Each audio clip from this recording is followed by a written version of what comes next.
duo ham, qarg'ish ham albatta ijobat bo'ladi. Qabulimga kelgan bitta Nuryuzligim bilan gaplashayotgan paytimda, ya'ni u insonni oilasiga uchinchi shaxs aralashgan, ya'ni kundoshlik deb bo'lmaydi, lekin o'sha yengil hayot bilan o'sha turmush o'rtog'ini boshini aylantirayotgan bir ayol borligini va u ayol bilan gaplashib, biz oilamizdan chiqib ket, biza 3 ta farzandim bilan men oilamni buzishni xohlamayman, lekin sen juda ham katta fitna qilyapsan.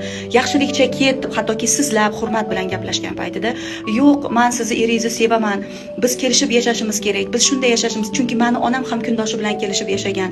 Onam ham o'lib qolmagan, maza qilib yashagan, o'qigan, deb onasini gapirgan. Bitta narsa aytmoqchiman.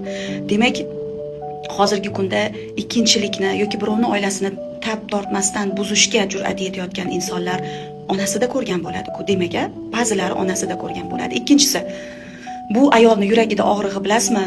Nima dedingiz o'sha paytda desam, men bitta gap aytdim. Haqiqatan hurmatini, izzatini biladigan ayol.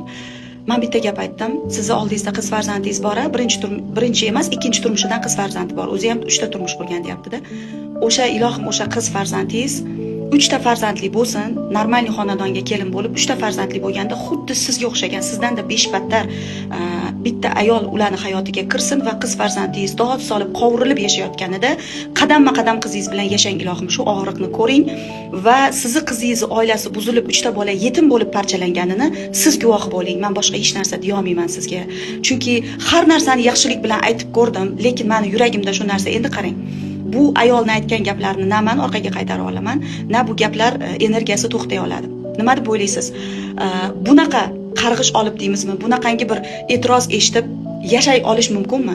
Inson o'zidagi yaralarni davolashga kuch topadi, juda bo'lmaganda hayotdan ketib qutuladi. Lekin farzandi bilan imtihon kelgan paytda qaysi ona chidab tura oladi?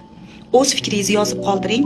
Men aynan shu ayolning gapidan ta'sirlandim va buni sizga yetkazmoqchi bo'ldim. O'zingizlarning fikringizni yozinglar va men oila mutaxassisi sifatida munosabatlar to'g'risida, ayol shaxsiyatining qimmatbaho resursi to'g'risida bilim berib boraman. Menga obuna bo'lishi va o'z fikringizni yozishni unutmang.